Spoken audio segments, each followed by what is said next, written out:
Isaac TV, the cradle of goodness. My name is Anne Mangai. And my name is Andy Mike Kilambo. Mm-hmm. And you can follow us on our social media platforms, that is Instagram, Facebook, and Twitter.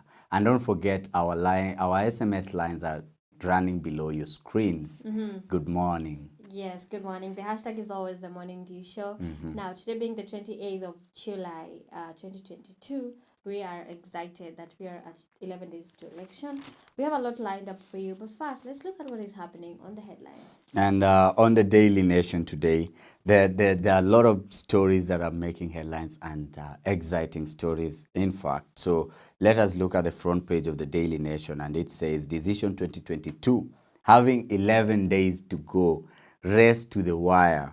We'll be talking more about that. Then there's also a story of where the KU Kenyatta Vice Chancellor also got favors from the court, and that it says early victory for KU's Y99 in court battle with the Uhuru over land. That story is also on the Daily Nation today. And we have the elite club of usual faces and new kids on the block in the nominations to parliament. We'll be talking about that in details. We also have an analysis what Ruto on stage alone achieved. What did you see as a person? What did Ruto achieve during that time of the presidential debate? We'll be talking this and more. And we'll be also talking about a story here on that is on page 4, that Raila demands meeting with the IEBC over parallel results forms. So we'll be keeping you posted in our discussions and our talks as we go through these stories today. Yeah. Now, looking at the standard, there's a story on page 10 that says how British war cut key funds for Killarney Bridge. We'll get into details of that. And another story on page 8 says inside new look of Uhuru Gardens with rich history. We'll get into details of that and so many other stories. But right now, let's look at newspaper reviews. Yeah, and on the newspaper reviews today, let's start with Raila demands meeting with the IBC over parallel result form. That is, Azimio claims the election agency has printed an extra set of result declaration forms. And more of that story is on page 4. And on page 4, this is the story. We'll just highlight a little bit of it so that you can be able to go look at more on your own. This is on the Daily Nation on page 4, and let me just quote a little things that they say here, that Azimio la Umoja, one Kenya presidential candidate Raila Odinga yesterday kicked up another storm with the election agency, alleging that it had printed an extra set of result declaration forms complete with all the security features. Now, the coalition now wants the IEBC to call for a meeting with all the 4 presidential candidates over the matter, saying it threatens the credibility of the August 9th election. And we've seen so much so far about the IEBC and the stories that have been coming up. And we've been asking you the fact, do you feel that the IEBC will give us a free, fair, and transparent election? And these things coming and popping up right now are just 11 days to go. Does it mean that we will have to push the polls to a later date? Will it delay everything? Those are some of the questions we're asking ourselves, though. Yeah.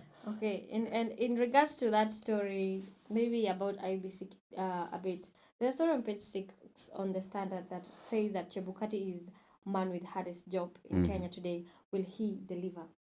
And it says here, with little time remaining and so much happening, can Chebukati and team hold free and fair election? And that is in regards to this story whereby Raila demands IBC talks over parallel result forms. So, what do you think first about that? Do you think he can deliver for Kenyans? Because everyone is looking at him right now. He's the center of attention right now, Yes. so he has to deliver. Whichever way, he just has to deliver, as he has done before. Yeah. And okay, there's a review story about IBC, and you remember the story that we've been talking about the Venezuelans who were arrested at JKA. Yeah. You remember that story? Yes. Yeah, there's a follow-up story on that. We've been looking at it step by step, and we're going to get into details on that story on the political segment, but maybe to just point out a bit of what it says. It says that uncertainty over whereabouts about Venezuelans arrested at JKIA. So, according to the Standard, the Venezuelans were supposed, the three foreigners were expected at ATPU at 10 p.m. However, no one wants to say if they honored summons. So, and it's a big story. We're going to look at it. They were supposed to be questioned about, you know, their whereabouts and how they got the polling papers, in how they were in possession of with IBC, with the IBC stickers IBC and stickers. And that was what was supposed to happen, but we are going to look at it in the political segment. Maybe Yes. we can switch gears a bit to the presidential debate. I know it happened on 26th of July. yeah. Yes, and how was it for you? It wasn't so much for me. I think it wasn't that much interesting, given the fact that I really wanted them on the same podium. They have all the four of them on one platform, but generally having them one, they did a very good job. And in fact, I thought now if we already knew that Wajakoya was not going to come, and on the other side, the Azimio chief was not going to come, why wouldn't they have just joined Mr. Wahiga and Mr. Ruto in one platform so that we see the difference? You know, there's a way you look at it, and it's not very much interesting when it's just one person doing it. It's like a question and answer session, but we needed the interaction. We needed, but overall, I think they did well. They did well, yeah. So maybe to give a review for maybe someone who did not watch the debate, of course, Roots Party candidate Mr. Wajakoya did not Did not appear, participate, yeah. and also ODM ODM chief Raila Raila Odinga. Odinga did not as well appear for the debate.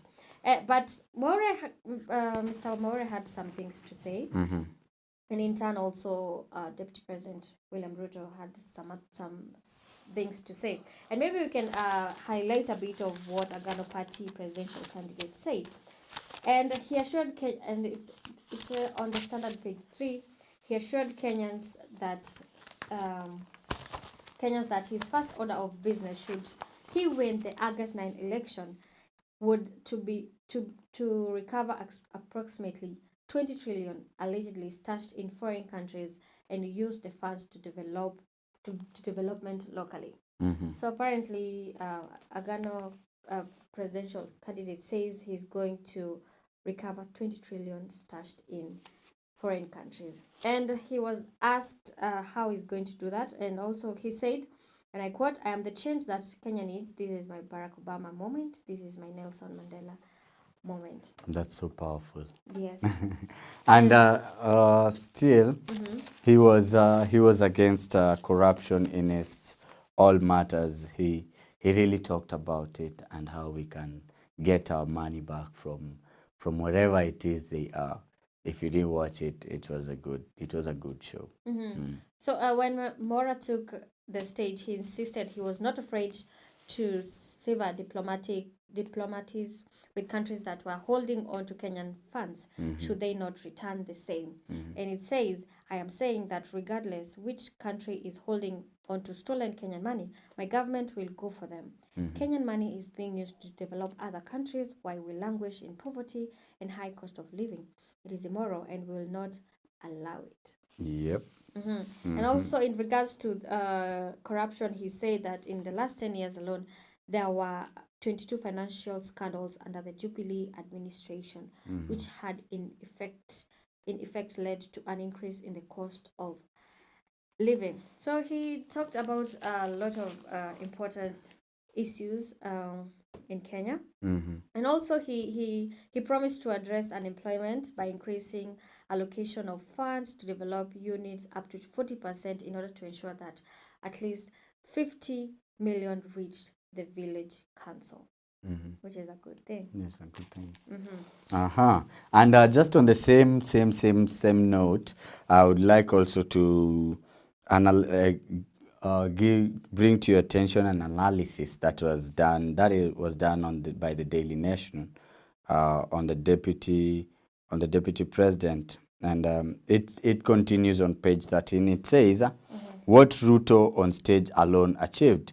The deputy president gave a composed and assured performance in a televised debate skipped by Raila Odinga, even though he did not have it his way all through, courtesy of an astute panel of moderators.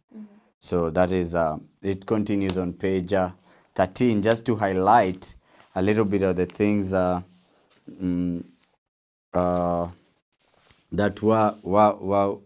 were put in place. They says Ruto handed the stage by Raila, made good use of it. By the way, if you looked at it, he was very composed. He was very on point. He was answering his questions, and he took it for his gain, you know. I don't know what strategy they thought as the ODM and Roots Party people changed that. So, and I also have to put he also put an accusing finger on Raila, saying that he was a coward and that he could not stand being there. Just also another story that's there. But let's a little bit check on what fact checking on the DP. He said, we borrowed 2.2 trillion. Our handshake brothers have borrowed 4.2 trillion. We borrowed 2.2 trillion. That I think was Uhuru Ruto at that time. And our handshake brothers have borrowed 4.2 trillion. Historical numbers for Kenyan's public debt can be found in the National Treasury. A completion of economic surveys and the Central Bank of Kenya. Deputy President Ruto was referring to the amount of debt borrowed during the first and the second term of the Jubilee government, respectively. We took the first term as lasting from March 2013 to August 2017, and the second term from the balance to May 2022, using mostly public debt figures provided by the Central Bank of Kenya as of July 27, 2022. Then he goes ahead and says, Kenya public debt on March 2013 and August 2017 March 2013 first term, it was at 1.79. Then it moved to 4.45, and the difference was 2.66. So Kenya's public debt balance on August 2017 and May 2022 would be 2017. We took at in May, that is the second term, we took at 4.45, and going ahead it was at 8.56. So the difference would be 4.11. So based on the debt as at these dates of the Jubilee government, borrowed would be 2.7 trillion in the first term of Ruto's figures. So there's much more on this story of Ruto and how he performed on the stage. Still in regards to that, he also faced questions on the cost of petroleum products, proposing a relook on the VAT tax. But he was reminded that he initially supported the imposition of VAT on fuel as a condition by the International Monetary Fund. And he said, we live in a dynamic world, only fools don't change their mind. And that would contradict his recent fightbacks on renegotiating debts with international lenders. So more of that story is on page 2 of the Standard, and also on page 13 of the Daily Nation. You can look at it in details. And you can just look at it in details. And just to highlight some of the stories that are really making headlines is apparently after all the crash we had on the Ndidi River, right now we want to say that it's a relief that we have some survivors that are recuperating well still in hospital, but are doing better as opposed to the deaths that we've seen on that on that fateful day. Yeah. But what we know right now is that the death toll from the Nithi River bus accident has now risen to 35. And it's a really sad story. But, on that note, we need to take a very, very short commercial break. But when we come back, we'll be talking matters politics. Don't switch that button.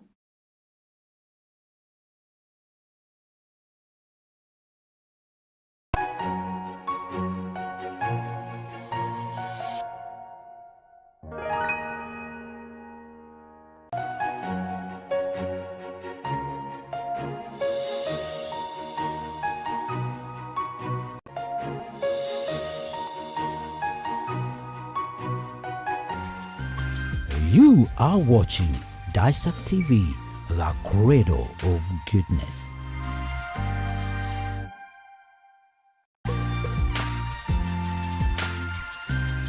You are watching Dissect TV, the cradle of goodness.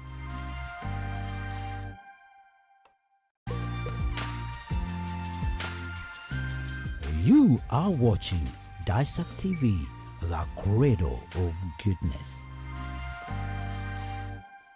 Welcome back to the Morning News Show here on Dissect TV, the cradle of goodness. Now we are at the political segment, and we're going to maybe look at a story that is very, very important and analytical. And it's a story on page 4 of the Standard. As I said earlier, we want to look at it in details and how it played out, how it unfolded. Because as I've said, this is a follow-up story. It has been going on. You can check out previous newspapers. But today's, newspaper generally talks about how uncertainty over whereabouts of Venezuelans arrest at JKIA. And I want to maybe read what the Standard says. And it says, mystery surrounds the whereabouts of 3 Venezuelans arrested in connection with possessing sensitive election materials at JKIA. And lawyer Duncan, who is their lawyer, yesterday said that the foreigners were being interrogated at ATPU headquarters, where the Standard team tried to vein to establish if they were being held there. Security officers manning to get at the premises said they were not aware the Venezuelans were their guests. And I quote, "Have consulted and there are no such people here. Ask for accurate information from whoever gave you the tip-off," said one of the officers. So apparently, as the Standard team went to establish if they were being held there, and they got a response from one of the police officers who said that they were not their guests. And I have quoted what maybe the police officer said. "I have consulted and there are no such people here. Ask for accurate information from whoever gave you the tip-off," said one of the officers. That is very crucial. So, but we won't say that we really know whether it's certain that they were not there or not, because maybe they might be working under orders, So you'll never know. But we're following it up. That's how it is. So from the police, we know that they've said from the security that they haven't seen them. So where did these guys go to? Were they really?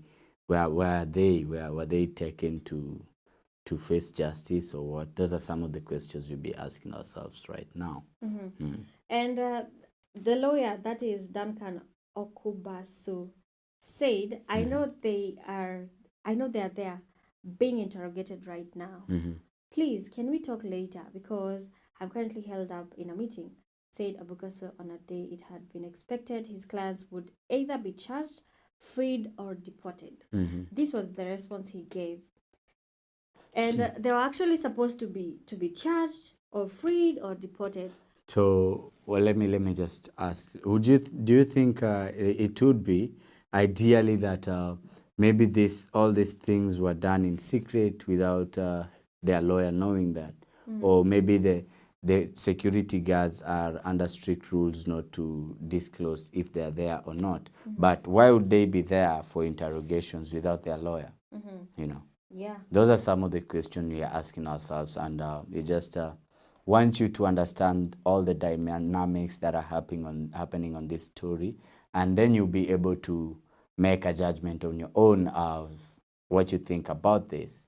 So this is how it's flowing so far. So yeah. And you remember Abdullahi Abdi Mohammed? Yes. Who is the CEO for Seamless. Limited.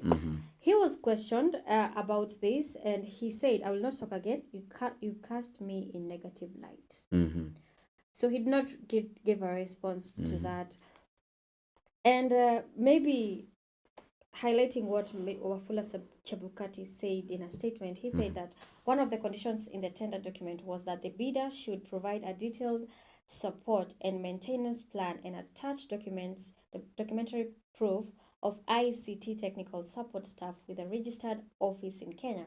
Smartmatic complied with this condition by providing a local partner. Yeah. So, and the local partner would be the Seamless the Limited. Seamless Limited. Yes. But you know, the Standard has given us a highlight, an analysis of what we know so far, and I want us maybe to get into details with this. So the IEBC saga, what we know so far. From July 21st, 2022, arrest of Venezuelan. That is when they were arrested. Now it says Venezuelan Comarco Gregoria arrested at JKIA after being found with suspicious election materials, including undeclared 17 rolls of election stickers for various constituencies in his bags. So that is what we know. They were arrested on 21st on the 21st of July. Now on 22nd July, IEBC weighs in on JKIA arrest, and it says 3 individuals arrested and not one as indicated by police. They claim the Venezuelan arrested had important and sensitive election materials that has been confiscated by police. This is now IEBC weighing on the JKIA arrest. Another thing, those arrested are employees of Smartmatic International, a firm contracted to deploy technology during the elections. Yeah. And another thing, says arrests were without justification, amounts to intimidation. All this happened on July 22nd, just a day after the arrest. And when the arrest happened, at first we realized that we were told that it was one person. Then on 22nd, we were told there were 3 Venezuelans from the UK coming into Kenya. Okay, let's follow up. Now, on the same day, July 22nd, police statement on JKIA arrest. One thing is they recovered stickers. The recovered stickers are property to the IEBC. Is now according to the police. Another thing, election stickers on foreigner were not declared as per the law. Another thing, sensitive materials carried in foreigner personal luggage. That is, there were sensitive materials carried by foreigner that was recovered in the luggage. Another thing, suspects freed and the stickers released to the Electoral Commission. So the suspects were freed and the stickers released to the Electoral Commission. So that was on 22nd. You know, first of all, we have said that they recovered stickers that are property of the IEBC. Then sensitive materials carried by the foreigners' personal luggage. Then suspects were freed and the stickers released to the Electoral Commission. So how did all this go? You know, there's so many things that are unanswered. Why would they come have such luggage with them? And why would they bring them as individuals? Why questions like why were the airport officials they were not given a notice that there was some crucial goods coming in? Why would we entrust everything that is important for our elections with just few individuals? In fact, just 3 individuals. We had, you remember yesterday's stories the other day when we were talking about this, and there was the DCI boss was asking that is the Kenyan fate is in the hands of some few discs, a laptop, and a phone. You remember that story? Yeah. So these are some of the questions we are asking ourselves as we go through this story, but we're looking at it keenly. So let's just hear it out. Now, there's a very crucial point here. And it says trial release was conditional to appear before the ATPU on July 26th. So, this means that, this now according to the police statement, they were released at a condition, with a condition that they are going to appear before ATPU on July 26th. Which was Yes. on Tuesday. And now there's uncertainty about their whereabouts, whether if they were charged, they were freed or deported on this 26th of July. So right now we are not even sure if they went to ATPU, but the lawyer insists that they are there and he knows it. Yeah. Yes. Now, on the same July 22, politicians voice concerns.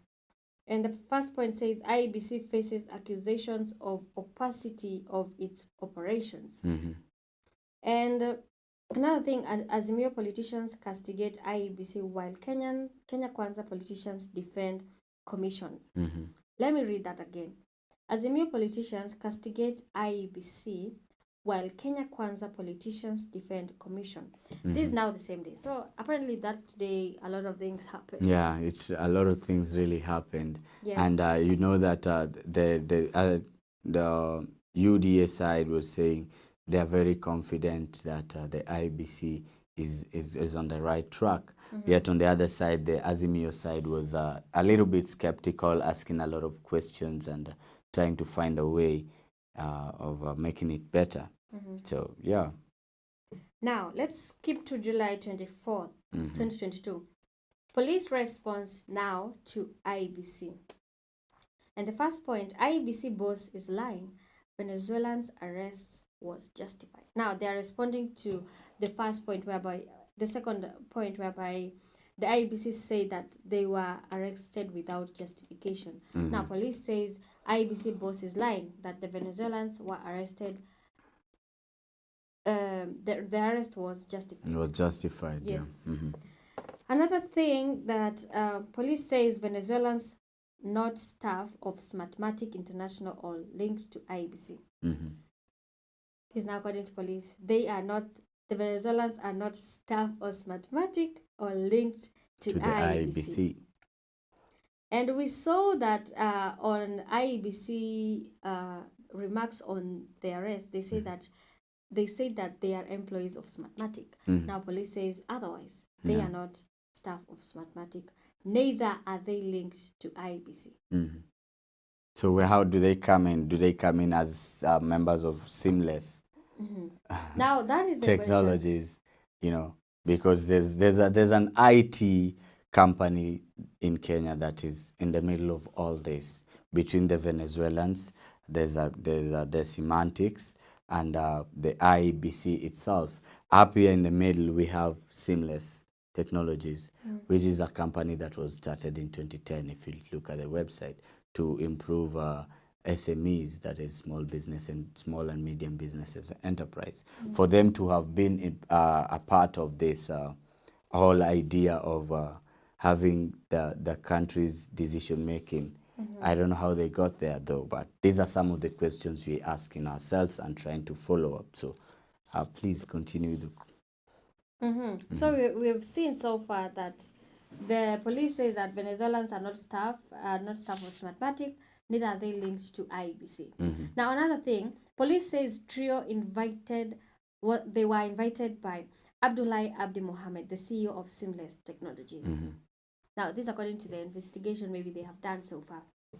The police say that the trio were invited by Abdi Mohammed, who is the CEO for Seamless Technologies. And the last thing in that day, it says police adds that election materials were IEBC stickers for about 10,000 polling stations in 10 counties. That is very dangerous. That is a lot of stickers. There's a lot of stickers having having been in the hands of some few individuals Who the police claim that they are not even staff of of Smartmatic Smartmatics or IBC. IBC. So are they seamless? That is the question. But according to police, they say that they were invited by Abdi Mohammed, who is the CEO for For Seamless, seamless technologies. Now, on the same day, 24th of July, the DCI disclosed identity of the Venezuelans. Now, the same day after the police response to IEBC. And the DCI, they detained the Venezuelans. The detained Venezuelans were Comarroco Gregoria, Joel Gustavo Rodriguez, and Salvador Javier Suarez. These are the names now. Okay. The DCI disclosed the identity of the Venezuelans. And there was an idea that some of them were also coming into the country with expired passports. Yeah. So we don't know how did they get all that power to travel with expired passports, you know. So we really okay. And on that same day, the DCI said Jose Gregorio Comago carried this is now one of the Venezuelans, carried 17 rolls of election stickers. Whoa. Yes. That's a lot. Yes. That's a lot.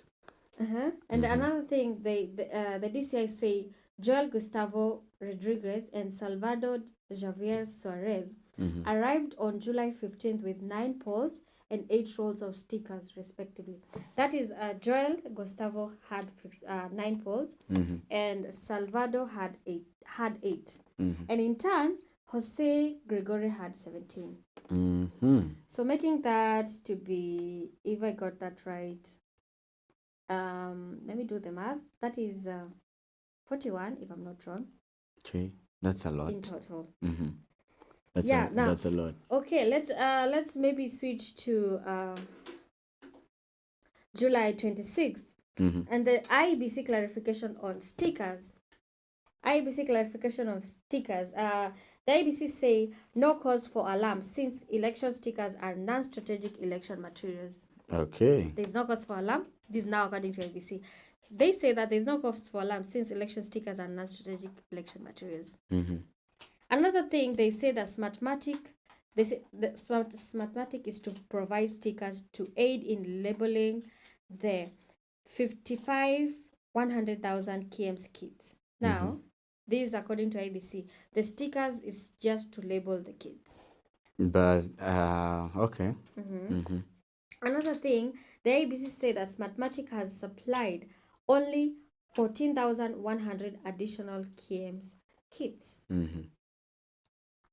And another thing, the IBC adds that Smartmatic won tender after achieving highest technical and financial score. This is now according to the question that we were asking ourselves. Why did Smartmatic get this tender? You know, and the IBC response to that is that they had the highest technical and financial score. That is why they got this tender. And just to think about it, before all this happened, you remember we were looking at the credibility of how they were giving these tenders, and you remember that Semantics, yeah, they didn't have a really good track record for where they've been working before, and the question really was, why did we choose them after we having a review that was very different and not appealing to the from the experienced nation that Semantics has worked in before. The same questions that we can ask right now, if the stickers were just and the KM kits were just like that. But you remember 3 days ago we talked about the counties that have been affected by this. You remember we had Nakuru, we had places like Muranga, you know. So you ask yourself all this, and it's still, there's so many questions that are not being answered, be it the IBC, be it the DCI, or the seamless technologies, because we're being told that Semantics had to have someone within the place, you know, a local area, and so they chose seamless technologies, and that's how all this is coming through. And now we've seen that the 3 Venezuelans didn't know about the IBC or the Seamless. They were called here by the Seamless boss, that is what's the Seamless boss, Abdi Mohammed. Yes. Now, what we know is that the Venezuelans were supposed to appear before ATPU to know whether they'll be freed, charged, or deported.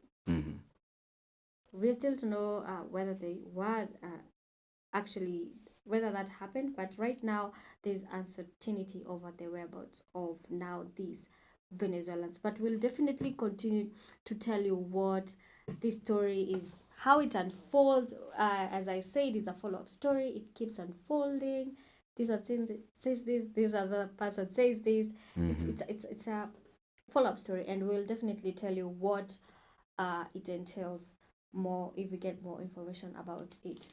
But right now we need to take a very short commercial break. But when we come back, we'll be talking matters lifestyle. Don't switch that button.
You are watching Dissect TV, the cradle of goodness.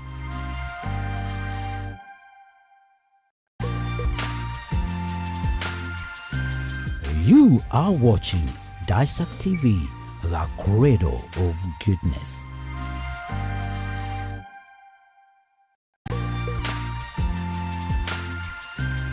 You are watching Dissect TV, the cradle of goodness.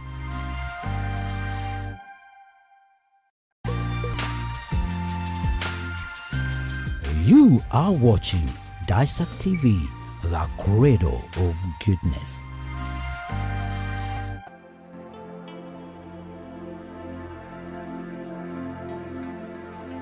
Right from inception, the Dissect Media Services Limited has been committed to resolving the deficiency of empathy and progressive leadership and promoting mentorship in our social values system. Our vision and dream is to have a society where these values thrive for the well-being of all.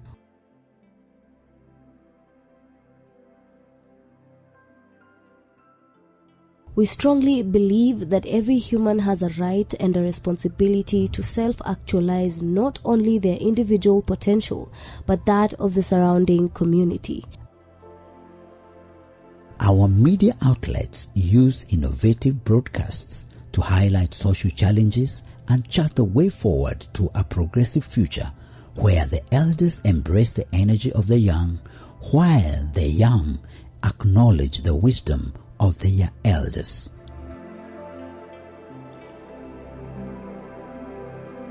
At Dissect Media Services Limited, we have infused technical diligence to ensure that we are accessible at the convenience of you, our audience. Here, we employ creativity and calculated logic to ensure that our news are accurate, fair, relevant, and timely, and that our shows are fascinating. Our rate card is determined by our resolve to maintain a balance between the industry standards and giving our investors great value. Please join us in our deep-rooted commitment to bridge the gap between status quo and the future we desire for the current and future generations. Daisak Media Services Limited, where successful businesses connect.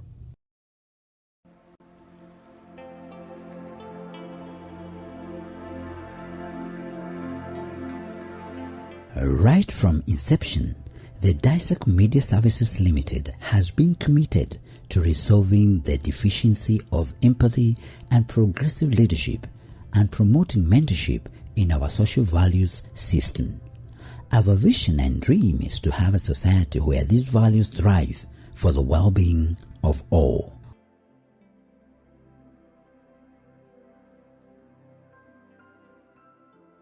We strongly believe that every human has Watching Daisak TV, the cradle of goodness.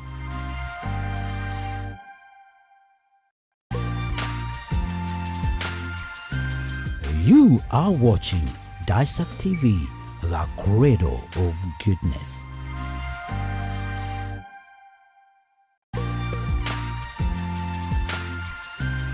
You are watching Daisak TV, the cradle of goodness.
You are watching Dissect TV, the cradle of goodness.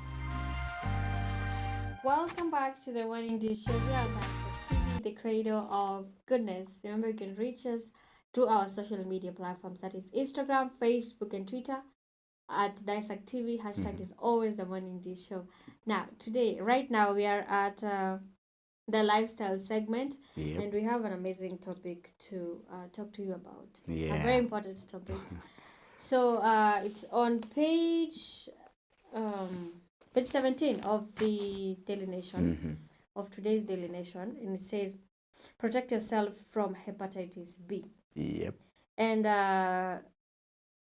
it has actually broken it down how you can protect yourself from it, the symptoms, and the effects of it, and everything. And we're going to get into details with it. Now, I want to maybe read what the Daily Nation says step by step as we understand hepatitis B and everything that it entails. Now, it says July 28th, actually today is World Hepatitis B Day, which is actually a good time to talk about it. So this year's theme, Bringing Hepatitis Care Closer to You, seeks to raise awareness about the need to simplify and expand hepatitis care to primary health institutions, community-based venues, and areas outside hospital premises. So hepatitis B is a very crucial illness, and we want to know how we can eliminate it, because the topic actually says how to protect yourself from hepatitis B. Yeah, given that today we commemorating that international day, that is the World Hepatitis B Day. I know most of you didn't know that. Yeah, this is what we do in the lifestyle segment, which we give you a better life.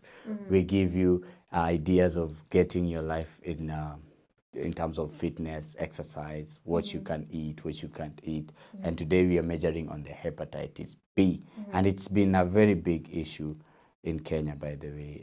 Mostly, I think pregnant women are also involved in it. Yes. Yeah, it's good to, if you have a lady that is pregnant at home, make sure whenever she goes for the clinic tests, these are some of the tests she can take so that you prevent it from happening.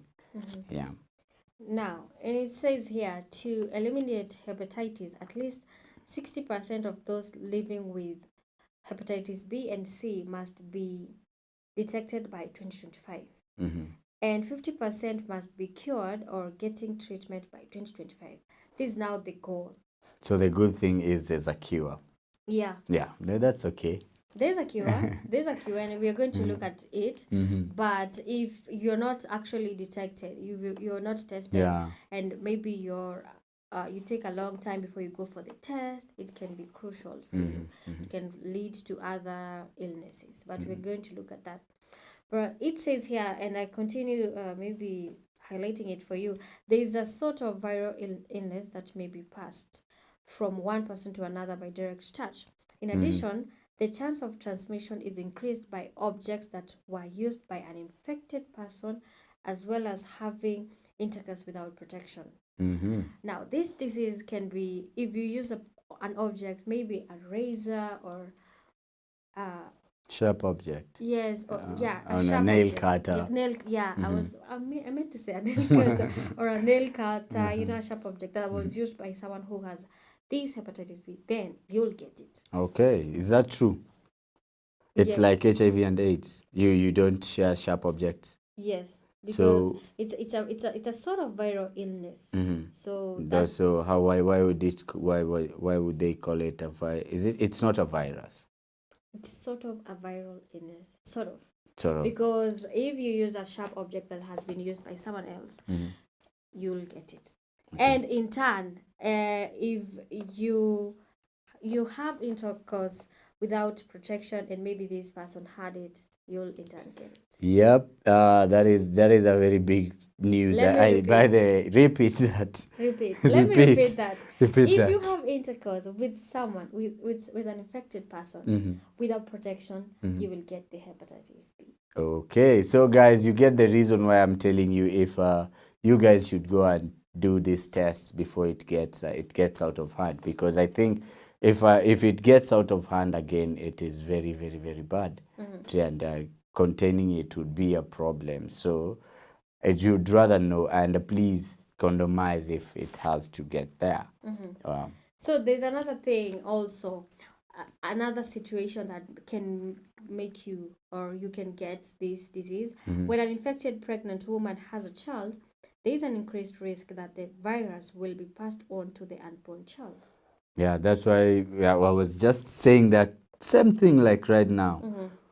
Pregnant women, as long as you're going to the clinic, at least ensure you have that test, because you're going to risk your baby when it's coming out, you know. Yeah. So it will be passed. But the hepatitis B is more like HIV and AIDS, like from the characteristics. There's mother to child during childbirth. You can get it if one of you has it. If you do sharp objects, it's kind of the same thing. Yeah. But there's a key word here. Yeah. It is important to be aware that hepatitis B virus, so it's a virus. It's we a have virus. confirmed it. It's a virus. That hepatitis B virus cannot be passed on by transmission of coughs, a shake of the hand, or a kiss. Cannot be transmitted through that. So coughs, shakes of the hand, or kiss. No, you cannot get hepatitis B through that. Kisses in Kenya only used for betrayal. So Okay, let's continue. Through the use of a blood test, it is possible to determine whether or not you are infected with this illness. So you just need a blood test for them to check if you have it or not, and they can give you medications for this because it can be treated. It's a virus that Yes. has medication. If there's an if, yeah. Yeah, If it is known earlier Yes, before that's an if. time, yeah, there's an if. So please, if you haven't done your checkups, please go do your checkups and see. You might not know if you have it or not. So be careful. Now, there are 5 different variations of hepatitis virus, and there is A, B, C, D, and E. No. But hepatitis B is regarded the most serious. So maybe you've known something today. There's hepatitis A, there's C, there's D, and E. But hepatitis B is the most serious, and that is why that one is the one that is discussed mostly. It's the one that is tested mostly because it is serious. But still, you should do your test for either of those. Yeah. Yeah. I'm still advocating for pregnant women. Please, when you go to the clinics, make sure they do an hepatitis B test on you, because you never know. You never even know when you have it. So it's just as simple as having them take your blood and wait for some minutes and know if you're safe. And that one will also ensure that your baby is safe, just to be on the safe side. Yeah. Now, the good news is people may recover from hepatitis B within 6 months if they get an appropriate therapy. But if the virus test remains positive after 6 months, the condition will progress into a chronic illness. That is why you need to be tested earlier, because if they actually find out that you're having the hepatitis B and you are 6 months after, you maybe have stayed with it for 7-8 months, it is risky because it can progress into a chronic illness. Please, let me just help me understand chronic. Chronic illness is a disease that maybe cannot be cured.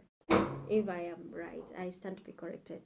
I don't know, but I think it's another word of saying just you can pass it over to the next generation. That would be your kids. So it would be chronic from you to the other, and from the other to the other. So it will be in your family lane. So please,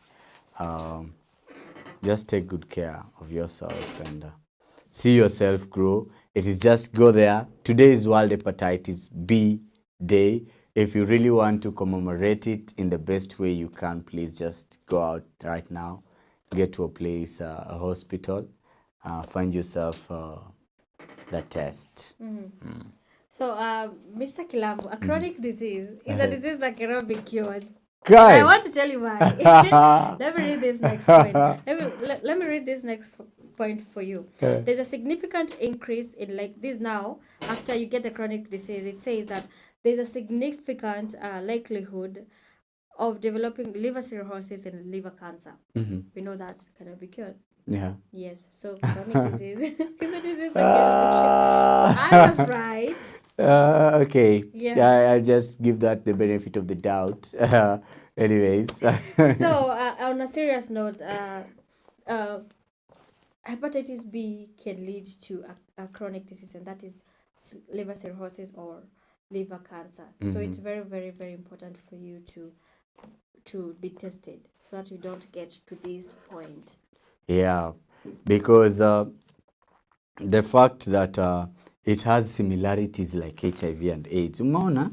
Yeah, you should have to condomize. And I don't know, I cannot say that hepatitis B is like gender-based where so many ladies suffer from it compared to the guys. I don't know how true that is. But I would like to understand that the ladies really get it more than the guys, given that the fact of pregnancy and yeah, that's what I want to think it is, because in that lane of what they've said. Now let's look at the symptoms. Please. The symptoms for hepatitis, for acute hepatitis, is jaundice, nausea, vomiting, stomach discomfort, and pain in joints and muscles. This is now acute. This is now before it progresses to now this other stage now after 6 months. So now the before symptoms is that you'll have nausea, you'll have jaundice, you'll vomit, stomach discomfort, and pain in joints and muscles. Now, patients who have chronic hepatitis, that is now after, may constantly suffer from symptoms such as joint discomfort, pain in upper right side of the abdomen, weariness, weakness, and lack of appetite. This is now the chronic one. You've gotten, now you're 7 months into this disease. So you'll get all these symptoms. And one of it, which is maybe you can note, is lack of appetite. You see that you're lacking appetite and you have pain on the upper right side of the abdomen. I think that's the main symptom that you should maybe look at. Acute pain in upper right side of the abdomen, and weakness and lack of appetite. And other symptoms include jaundice, cirrhosis, liver cirrhosis, that is. So, but it's preventable, and the most acute way or the most active way to prevent it is to get vaccinated. No, there's a vaccine for it. Yes, there's a vaccine for hepatitis B. So just get vaccinated for it to avoid all these problems and getting chronic illnesses, things that maybe you could have avoided. You know. Yeah, and I know maybe a lot of people don't know that, but I want to maybe repeat a bit of the symptoms, because maybe you've had it or you've noticed the symptoms.